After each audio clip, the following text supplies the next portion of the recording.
Assalamualaikum warahmatullahi wabarakatuh. Halo everyone, halo Sobat TKJ. Bertemu lagi bersama saya Talita Salsabila dari 10.1. Nah, pada video kali ini kita akan membahas mengenai about router OS. Nah, di sini kita masih menjelajahi dunia mikrotik ya teman-teman. Nah, pada bab 2 ini kita itu ada beberapa pembahasan. Yaitu yang pertama kita akan membahas mengenai router OS dan juga router board. Yang kedua ada router OS fitur. Yang ketiga ada nama, tipe, dan juga arsitektur. Kita langsung saja ke pembahasan yang pertama yaitu mengenai router OS dan juga router board. Nah, pada video sebelumnya kita kan sudah pernah menyinggung nih mengenai mikrotik, bahwa mikrotik itu memiliki dua jenis, yaitu ada yang software dan juga ada yang hardware. Nah, untuk yang software ini berbentuk router OS ataupun operating system. Bisa dilihat di sini tertuliskan bahwa router OS itu berbasis OS atau operating system. Nah, contohnya itu seperti Windows, Linux, server, ataupun virtualisasi seperti VMware, VirtualBox, dan juga ada Pinet Lab. Nah, ini adalah untuk tampilan Pinet Lab, atau ini adalah terminal dari Pinet Lab ya teman-teman, atau terminal dari mikrotik itu seperti ini. Nah, untuk router board dia juga menggunakan sistem operasi ya teman-teman. Kemudian router OS ini juga dapat diinstal di PC atau sebagai VM ataupun virtual machine. Seperti halnya ketika kita menginstal sebuah server di VirtualBox ataupun VMware. Nah, router OS dengan standalone operating system berbasis Linux nih teman-teman, dengan versi 3.3.5 kernel. Nah, jika ada yang bertanya kenapa router OS itu diinstalnya di PC? Nah, jawabannya jika kita install di PC itu kita bisa custom, mulai dari prosesornya berapa, RAM-nya berapa, dan juga hard disk-nya itu mau yang apa ya teman-teman. Nah, misal juga terkena problem seperti kena petir ataupun perangkatnya itu ada yang rusak nih. Misal yang rusak ini LAN card nih. Nah, di sini kita itu hanya perlu mengganti pada bagian LAN card-nya saja, tidak semuanya ya teman-teman. Sedangkan jika kita menggunakan router board dan terkena petir, maka semuanya itu harus diganti. Terus jika ada fitur-fitur yang tertentu atau fitur-fitur yang baru, itu masih bagus diinstalnya itu di router OS pada sisi ataupun server teman-teman. Nah, ini juga tergantung pada diri kalian sendiri. Kalau dalam fitur tertentu masih bagus kita install router OS-nya itu di PC ataupun server. Tapi kembali lagi kepada kepercayaan masing-masing dan prinsip masing-masing juga. Dan hal ini juga bisa disesuaikan dengan kebutuhan kalian. Nah, di sini saya akan menunjukkan jenis-jenis router OS. Nah, untuk jenis-jenis router OS-nya itu ada banyak ya, teman-teman. Seperti mikrotik X86-bit ya, teman-teman. Seperti ini untuk bentuk dari atau gambar dari mikrotik X86-bit. Nah, dari mikrotik X86-bit ini juga dia memiliki beberapa jenis lagi ya teman-teman, seperti Dinara. Nah, ini adalah untuk mikrotik Dinara. Seperti ini bentukannya ya teman-teman. Lalu ada juga yang namanya Haneto.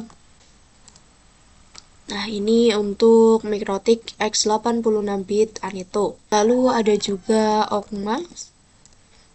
Nah, ini adalah bentuk dari mikrotik X86-bit Okma. Setelah kita mengenal dan juga menyinggung mengenai router OS, mari kita beranjak untuk mengenal dan juga menyinggung mengenai router board. Nah, berarti router board itu lebih mengarah ke perangkat fisik, built-in hardware. Jadi, bisa kita ketahui bahwasannya mikrotik itu kan banyak fitur-fiturnya nih, seperti switching dan juga routing ataupun yang lainnya. Nah, fitur itu bisa tergabung hanya dalam satu perangkat saja, yaitu perangkat router board, maupun dapat berpisah sendiri-sendiri berdasarkan fitur-fiturnya. Misalnya nih ada wireless khusus A, wireless khusus B, dan lain sebagainya ya teman-teman. Nah, jadi router board itu dia dapat bergabung dalam satu perangkat maupun memiliki perangkat pecahannya. Kemudian router board itu dibuat untuk menjalankan sistem operasi router OS. Jadi sistem operasinya router board itu ya router OS. Jadi kalian tidak usah bingung. Kembali lagi ke router OS. Nah tadi jika di router OS kita itu bisa mengcustom mulai dari prosesornya berapa, RAM-nya berapa, dan juga hard disknya itu mau yang apa. Sedangkan jika router board ini dia itu sudah default, jadi kita tidak bisa menggantinya sendiri. Kemudian segala fitur itu bisa terdapat hanya pada satu perangkat ataupun dapat diperuntukkan khusus sesuai kategorinya. Jadi segala fitur itu dia hanya terdapat di dalam satu perangkat mikrotik, yaitu router boardnya. Misalkan kalian ingin perangkat pecahannya ini seperti wireless mikrotik. Saya akan tunjukkan. Nah itu kita jadi lebih fokus dan tidak membebani routernya. Jadi dia itu dipecah lagi dengan perangkat tersendiri atau lebih dikelompokkan sesuai dengan kategorinya. Kemudian router board juga tersedia mulai dari low end sampai dengan high end router. Nah kalian semua tidak usah bingung dan pusing mengenai semua ini, karena nantinya kita akan praktek konfigurasi fitur-fitur itu di mikrotiknya. Kita lanjut ke pembahasan yang kedua, yaitu router OS fitur. Jadi, pada pembahasan kali ini kita akan membahas fitur apa saja yang ada pada mikrotik, sehingga mikrotik itu diminati oleh banyak orang. Mungkin sebagian orang itu mengira bahwa mikrotik adalah sebagai router OS ataupun router saja. Nah, itu kurang tepat ya teman-teman. Karena pada implementasinya mikrotik itu memiliki banyak fitur ataupun manfaat. Seperti di sini bisa untuk routing, firewall, QoS, dan masih banyak yang lainnya. Untuk kalian yang ingin melihat fitur-fiturnya, kalian bisa kunjungi link yang ada di bawah ini. Nah, fitur-fitur yang tersedia ini dia bisa tertanam dalam satu perangkat saja ataupun bisa terpecah lagi ke perangkat yang lebih terfokus. Misal ada cap wireless dan lain sebagainya. Mari kita bahas untuk fitur-fiturnya mulai dari support wireless network. Wireless itu nirkabel. Nah, jadi dia itu sudah tertanam atau sudah terpasang di mikrotik pada saat ini. Dan wirelessnya itu khusus. Ada yang diperuntukkan untuk indoor, ada juga yang diperuntukkan untuk outdoor. Dengan standarisasi A atau B atau G atau N atau AC wireless. Nah, untuk yang indoornya kita itu bisa ambil contoh yaitu cap wireless mikrotik. Sini saya akan coba lihatkan.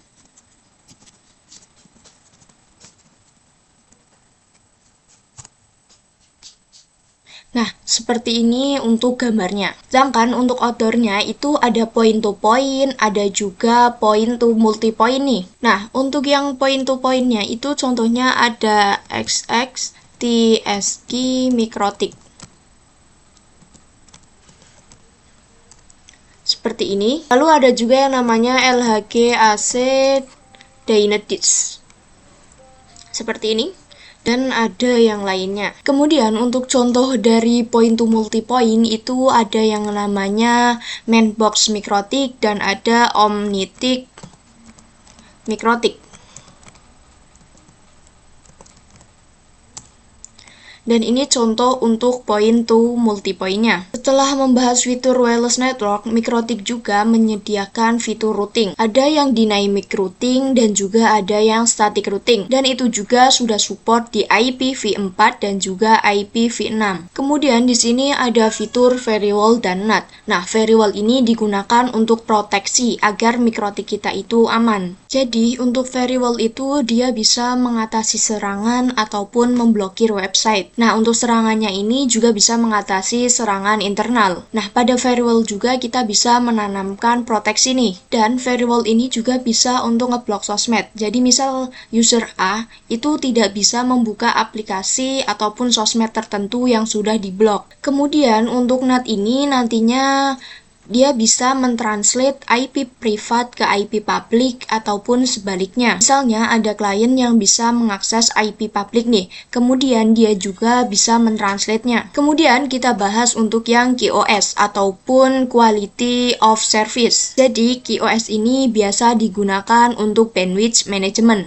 di mana dan nantinya mikrotik kita itu akan diatur oleh bandwidth manajemennya. Lalu di sini ada point to point tunneling atau biasa kita sebut itu PPTP, PPPoE, SSTP, ataupun OpenVPN. Nah, contohnya nanti ketika ada yang mau meremote server dari jarak jauh. Nah, itu bisa tuh. menggunakan point-to-point tunneling. Selain itu, Mikrotik juga menyediakan user management seperti DHCP, yang nantinya kita itu akan mendapatkan IP secara otomatis. Kemudian ada proxy, contohnya itu seperti web proxy. Kemudian di sini juga ada hotspot. Misal nih, kita menanamkan ataupun menggunakan fitur hotspot. Jika ada klien yang connect, itu nantinya kita berikan portal autentifikasinya seperti user password atau passwordnya saja. Lalu di sini juga ada radius untuk user management atau biasanya fitur yang ada di iPhone ya teman-teman. Kemudian Mikrotik juga menyediakan fitur sebagai tools ataupun alat. Jadi bisa digunakan untuk bandwidth test, torch, match mapping, MRTG, dan lain sebagainya yang biasanya digunakan untuk uji coba ataupun mengecek-ngecek. Jadi bisa disimpulkan ya teman-teman bahwa Mikrotik itu adalah sebuah router yang menghubungkan jaringan tertentu dengan jaringan lain dengan adanya fitur-fitur yang bisa di satu perangkat yang sama ataupun adanya perangkat pecahan yang lainnya. Jadi bebannya itu tidak hanya ada di satu perangkat saja. Kemudian kita lanjut ke pembahasan yang terakhir, yaitu pembahasan tentang nama, tipe, dan juga arsitektur. Kita langsung aja.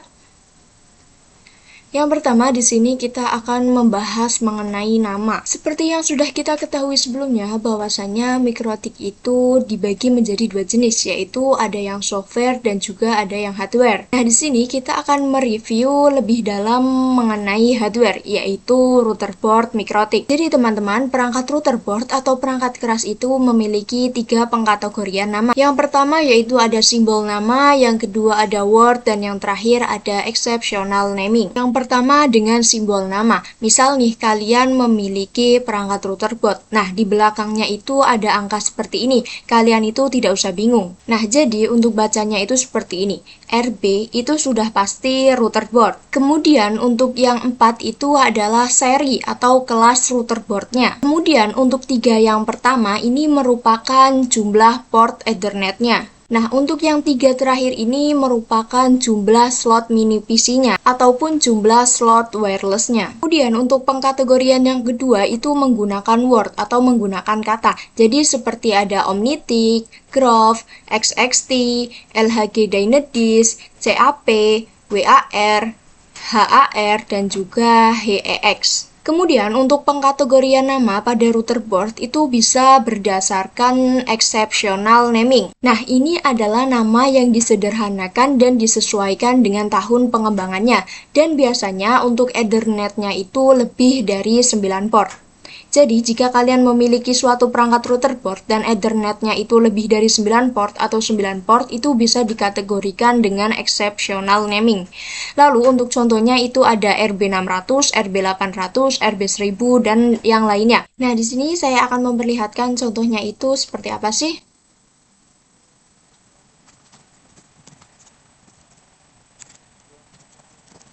Nah, di sini saya akan mencontohkan untuk yang router board 600 terlebih dahulu. Nah, seperti ini untuk Mikrotik router board 600. Kemudian ada juga 800. Seperti ini untuk yang 800. Kemudian ada juga yang 1000. Seperti ini untuk yang 1000. Lalu ada juga yang router board 1100. Seperti ini.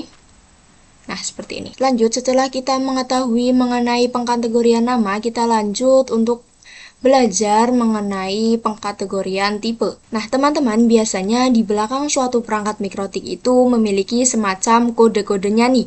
Nah, itulah yang dinamakan tipe. Semisal nih, saya di sini ada contoh atau ada semacam kode yang biasanya ada di belakang suatu perangkat Mikrotik. Nah, di sini ada tulisan RB. Ini tentu saja router board. Nah, untuk 9 ini merupakan serinya. Nah, di sini serinya adalah 900 seri.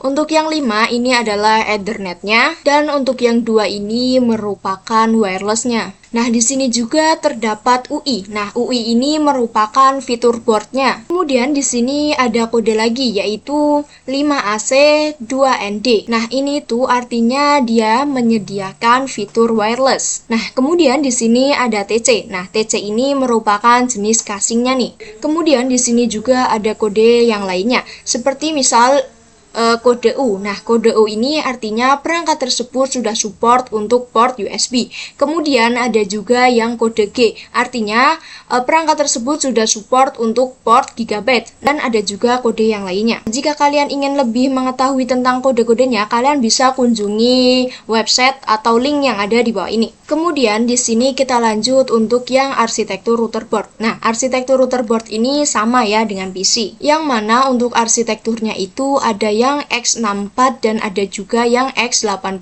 Tetapi untuk Mikrotik sendiri itu lebih dari itu. Ada yang namanya MIP SBE, contohnya itu seperti CRS1, CRS2 dan lain sebagainya. Nah, di sini juga ada SMIPS, ada TILE, ada PPC, ada ARM dan lain sebagainya. Nah, misalnya kalian memiliki suatu perangkat router board. Nah, perangkatnya ini merupakan hub mini. Nah, jadi dia itu masuknya itu ke dalam arsitektur SMIPS. Nah, jadi untuk arsitekturnya sendiri itu seperti ini teman-teman. Misal, arsitektur A itu supportnya apa saja. Kemudian untuk yang B itu apa saja. Nah, kira-kira seperti itu ya teman-teman. Seperti yang dijelaskan di sini bahwa arsitektur router board itu dibedakan berdasarkan kinerja prosesornya. Nah, contohnya itu seperti ini. Misal yang SMIPS itu supportnya apa saja sih? Kemudian yang PPC itu supportnya apa saja dan lain sebagainya. Kemudian untuk software atau operating system untuk setiap arsitektur itu juga berbeda-beda. Jadi setiap arsitektur di sini itu memiliki software atau OS yang berbeda-beda. Nah, jika kalian ingin melihat arsitektur secara lengkap, kalian itu bisa kunjungi link resminya di bawah ini,